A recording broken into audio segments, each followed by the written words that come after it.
Natália Brasil, Damas do Esporte. Desde que o Flamengo, em 2019, né, foi aquele sucesso todo, na maioria dos programas esportivos sempre há uma comparação, usando o Flamengo de 2019 como uma referência, né? Foi assim com o Atlético Mineiro, Palmeiras, o próprio Botafogo passou por isso. Mas hoje, o seu Flamengo de 2025, pelos números, é de fato superior ao Flamengo de 2019. Você tem um saldo de gols melhor, você tem mais pontos nesse, até o último jogo da última rodada. Você tinha mais saldo de gols, mais pontos nesse mesmo momento da temporada. Eu queria saber se você acha que o seu Flamengo atingiu a maturidade ou se ainda tem a evoluir. Queria que você falasse um pouquinho sobre a sua visão do time nesse momento da temporada. O Flamengo de 2025 é o Flamengo de 2025, não se compara com nenhum outro ano da história do Flamengo. É um Flamengo que quer fazer história, que quer tentar ser campeão e que tem uma longa caminhada pela frente. Temos que pensar simplesmente em ganhar os nossos jogos e tentar ganhar o máximo de jogos possível para tentar ficar na frente de todos os adversários para poder ser campeão. Esse é o nosso objetivo, não se comparar com outros anos, nem com outros números, tentar fazer a nossa história. Boa noite, Felipe. Boa noite. Aqui, Sidão Marinho da Litoral News. Queria que você fizesse uma análise da partida de hoje, qual o sentimento que fica após esse empate no gol de pênalti, e também sobre as alterações que você fez. O que você buscou, por exemplo, na saída do Pedro, a entrada do BH, foi porque ele estava cansado, ou uma formatação diferente para essa equipe do Flamengo? Obrigado. Não, o jogo de hoje foi um jogo onde fomos muito superiores. Tivemos muitas chances de fazer gol, um volume muito grande de jogo. Verdade que jogo muito parado, né? Muito parado muitas vezes. É o jogo tipo do jogo que eu não gosto. Mas criamos inúmeras chances e o mais que o suficiente para fazer o primeiro e também para fazer o segundo. E num lance difícil, duvidoso, acabaram empatando, né? O futebol brasileiro é muito complicado, muito difícil, o Campeonato Brasileiro é muito difícil, mas foi um jogo onde realmente merecíamos vencer, merecíamos um resultado melhor. Infelizmente não veio, e levantar a cabeça, pensar na próxima. Sobre as alterações, o Pedro, já estávamos no momento do jogo que eu sentia que o time estava indo para trás, o adversário estava nos pressionando mais, tanto com bola e tanto sem bola, então precisávamos de velocidade, pressão. Por isso que optei por colocar o Bruno. E é isso. Ok. Oi, Felipe, boa noite. Boa noite. A torcida no intervalo xingou muito o árbitro. E eu sei que é a sua postura de não reclamar de arbitragem.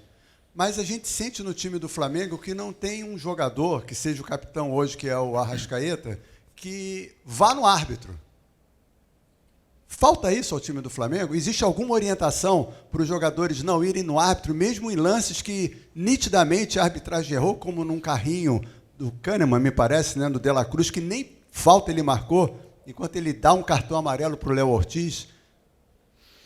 Não, os jogadores eles falam com o árbitro, só que eles estão tão concentrados em vencer, não é o trabalho deles ir lá brigar com o juiz e ficar reclamando toda hora. Quem tem que fazer o trabalho dele é o juiz, que tem que apitar o que tem que apitar. Né? O que eu sinto realmente é que... o que eu gostaria que colocassem um jogo para o árbitro e corrigissem o que ele faz também. Que ele assistisse, que ele revesse o jogo. As coisas que eles erram, que eu não tenho muita dúvida se eles fazem isso. E os erros se repetem. Os critérios não se corrigem, os erros se repetem, o jogo fica picotado, chato, 500 mil faltas que não são e critério zero. Isso me decepciona muito, porque o que nós queremos o que nós mais queremos é isso, não se preocupar com o árbitro, não se preocupar com o juiz, pensar simplesmente no jogo. Felipe, Raíza Simplício aqui da Gol Brasil e da revista Placar. Eu queria te perguntar sobre o De La Cruz, né? Ele voltou, já estava à disposição, mas hoje jogando como titular, participou bastante do jogo e deu para perceber que o time parece que sentiu um pouco a saída dele, o meio-campo ali ficou meio aberto com a saída do De La Cruz. Eu queria que você falasse sobre a importância de tê-lo bem fisicamente para o seu time. E a saída dele foi só por uma questão de cansaço ou foi alguma estratégia mesmo? Ele pediu para ser substituído. É um jogador que se recuperou, está conseguindo ter uma sequência de treinos, tá bem novamente. É um jogador que nos dá muita dinâmica no meio campo, tanto em ataque como em defesa. Um dos pilares dessa equipe também, e muito feliz de tê-lo de volta, né? No momento que ele saiu, e você falou que o meio abriu, realmente estávamos num momento onde o nosso time já estava sofrendo, né? Já estava um pouco, não sofrendo, senão com dificuldade de sair, e não simplesmente pela saída do De La Cruz, senão pelo momento que a equipe estava talvez tentando mais defender o resultado que continuar com as dinâmicas, e aí acabamos sofrendo mais. Felipe, boa noite. Pedro Ramos, da Sintonia Esportiva. Você comentou agora há pouco que no segundo tempo o Grêmio impôs a vocês uma necessidade de ter velocidade e você acabou mexendo pelo Pedro no lugar, colocando o Bruno Henrique. A minha dúvida é se a não utilização de jogadores como Cebolinha, Michael, Juninho, por parte sua, por escolha sua, não traz para a torcida uma sensação de que eles serão de fato inutilizáveis o resto da temporada, até porque em uma partida onde o Flamengo ganha de 8-0 do Vitória, eles não entrarem é até comum, é esperado talvez. Mas numa partida onde o Flamengo estava sendo pressionado pelo Grêmio 1-1, por que a não utilização desses jogadores, por favor? E se também isso é um sinal para a torcida de que no restante da temporada eles não estão nos seus planos também? Obrigado. O Juninho não estava no banco, não poderia entrar. Sim. Sim, o Cebolinha e o Michael, sim. Mas eu sinto que os dois jogam na mesma posição, que na posição do Lino. Eu sentia que o Lino está num momento bom, determinante, decisivo, e na minha visão não era falta de perna ou falta daquele momento que o Lino estava abaixo. Para mim não, para mim naquele momento ele estava bem, e também o Arrascaeta, né? Poderia ter tirado o Arrascaeta, mas eu sentia que com bola ele estava sendo muito determinante. Cada vez que a bola chegava nele, ele tem perigo, ele faz a diferença. Então eu optei por deixar os que eu achei que fossem melhor até o final do jogo para poder tentar vencer. Boa noite, Felipe. Léo José, do Coluna do Fla. O Vinha, depois de ficar um bom tempo parado, ele voltou contra o Bragantino, jogou bem, você até elogiou a atuação dele. E a partir dali ele não teve tanta minutagem em comparação com o Ayrton Lucas, por exemplo. Do lado esquerdo você tem o Samuel Lino, o Ayrton Lucas, que são dois jogadores ali que atacam o espaço, que atacam a linha de fundo, mas o Vinha é um pouquinho mais construtor, né, ali por dentro. Qual o motivo de você escalar o Ayrton Lucas e não dar tanta minutagem para o Matias Vinha?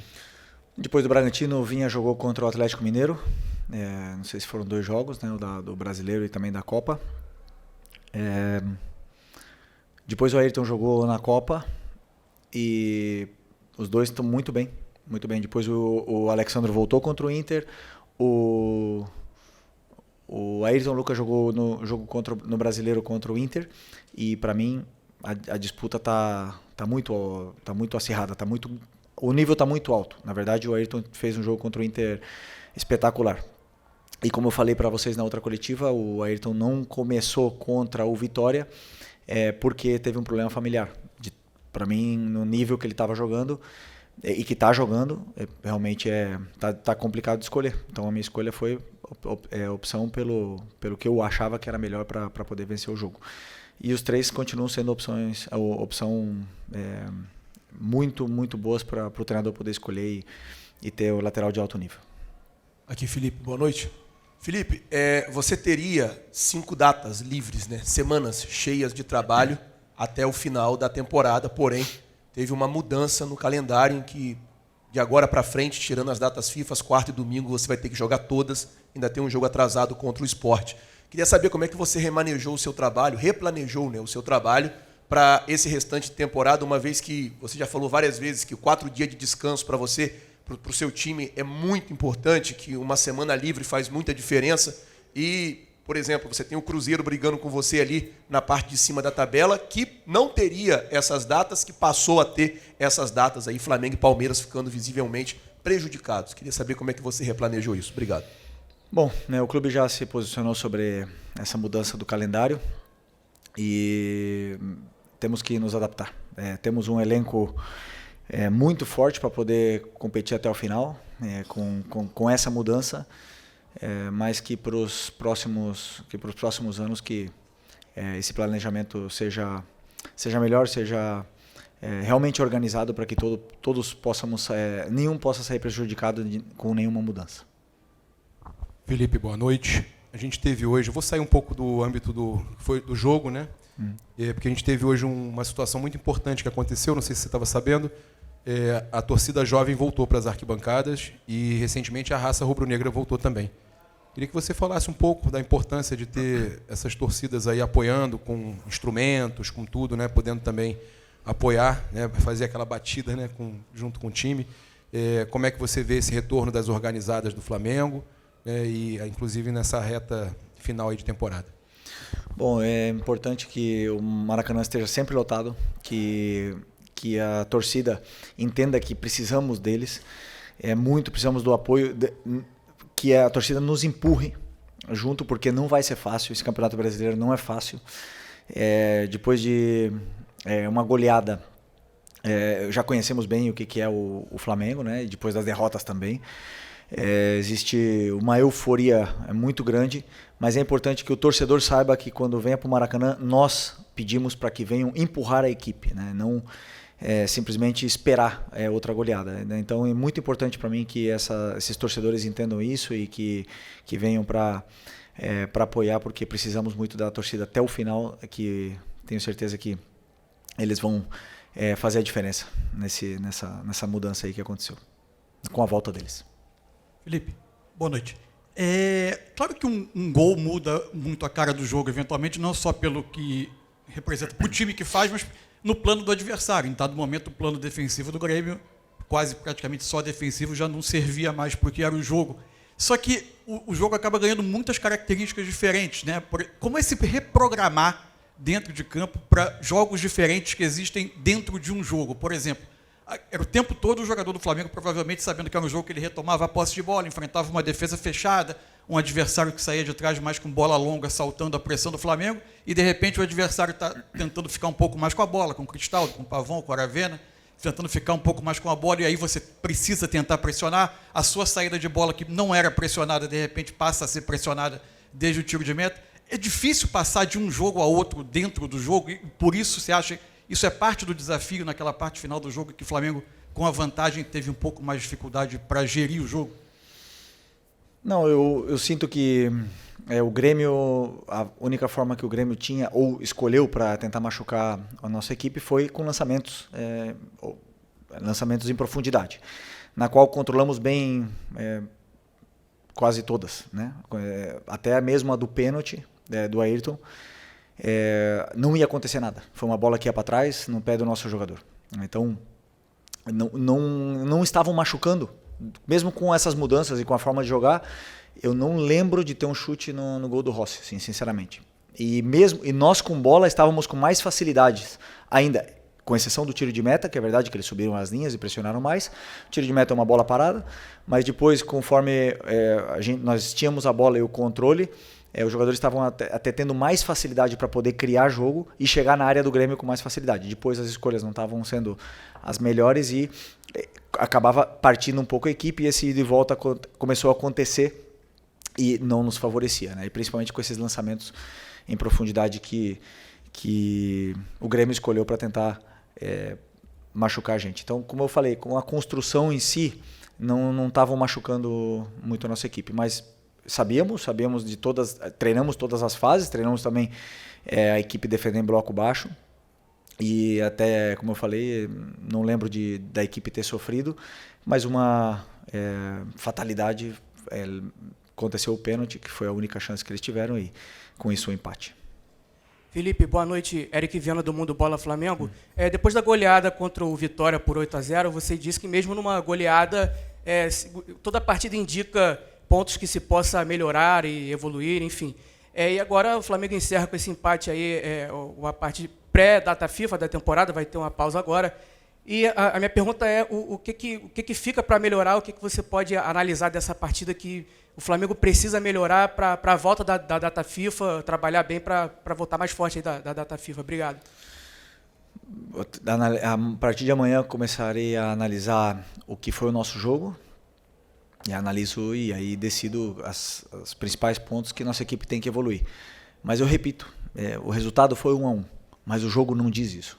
Nós fizemos muitas coisas boas, fizemos um jogo tanto defensivamente como ofensivamente muito bom, muito mais que suficiente para poder sair daqui com resultado positivo. Então o resultado, ele não me engana. Eu sou muito realista com o que acontece no campo, mas com certeza no 8-0 eu tinha coisas que corrigir e agora nesse jogo também teremos coisas que corrigir, também já visando o próximo jogo contra o Juventude lá na frente. Boa noite, Felipe. Bruna Medeiros, do Desflá. Hoje você tinha 2 desfalques importantes no meio de campo, um deles que já está há mais tempo fora, né, que é o Pulgar, e o outro o Jorginho. Queria saber como você não ter esses 2 jogadores afeta a sua preparação tática para uma partida, já que você é um treinador propositivo, que gosta de jogadores ali que têm essa capacidade. Como afetou o seu estilo de jogo não ter nem no banco essa opção no segundo tempo? Não, todos eles têm o mesmo conteúdo tático, todas as peças. Temos agora 6 volantes, Eric, Jorginho, Saul, Everton, Alan, Nico, 6 volantes. Todos eles têm o mesmo conteúdo, né? Então todos eles têm características diferentes e têm formas de aplicar esse conteúdo que é passado de forma diferente. E eu escolho sempre o que eu acredito que é melhor para a equipe. Claro que eu já falei para vocês outras vezes que o Eric é um pilar e estamos todos querendo e desejando que ele volte. E o Jorginho, vocês já sabem da liderança e da importância que ele tem dentro desse elenco, mesmo com pouco tempo aqui. Mas o time fez, os volantes que jogaram, tanto Saul como o Nico, fizeram um excelente jogo, controlaram, criaram, marcaram muito bem, fizeram tudo que eu pedi, e o Everton entrou realmente já no momento onde nossa equipe estava sofrendo. Mas o conteúdo para eles é o mesmo. Boa noite, Felipe. Júlio Miguel Neto, da Rubro News TV. Felipe, depois de muito tempo, o Michael voltou a aparecer no banco de reservas, né? Recentemente, você até mesmo na coletiva disse que eventualmente sairia alguns atletas, né? No caso, teve a saída do Lohan, do Matheus Gonçalves e do Vitor Hugo. O elenco está fechado para saídas. Haverão mais alguns outros atletas que vão caminhar em outro local. E queria saber também, em relação à janela fechando na terça-feira, no dia 2, se o grupo está fechado para entradas também para o restante da temporada. Bom, essa é uma pergunta para o Boto, né? Que é uma pergunta para a diretoria sobre entradas e saídas. Eu estou muito feliz com o elenco que eu tenho e qualquer decisão que o Boto e o presidente tomarem, tanto de entradas como de saídas, repito, estou feliz. Estou feliz porque realmente sinto que tenho um elenco extraordinário na mão. Então, uma decisão deles, e eu na qual participo com as minhas opiniões, mas são eles que decidem. Felipe, Dani Boaventura, Flamengo TV. A gente está fazendo uma reportagem especial sobre o Lino, né? Um mês completo no clube agora e acabou culminando numa convocação para a seleção. Então, queria te ouvir um pouquinho sobre essa chegada, o desempenho e o resultado disso que acaba sendo a consequência de ir para a seleção. Bom, é um jogador diferente, né? Eu já falei em outras ocasiões, um jogador que quando pega a bola é diferente, é determinante, tem drible, tem esse perigo que precisamos sempre, principalmente nessa parte do campo, onde precisamos e geramos tanta vantagem, e é um jogador ainda que tenho certeza que vai evoluir muito e nos vai dar muitas alegrias. Agora foi premiado e coroado com uma convocação para a seleção merecida. Espero que ele vá, jogue no Maracanã, não na Bolívia, e que volte para cá em plenas condições para poder ajudar novamente a equipe.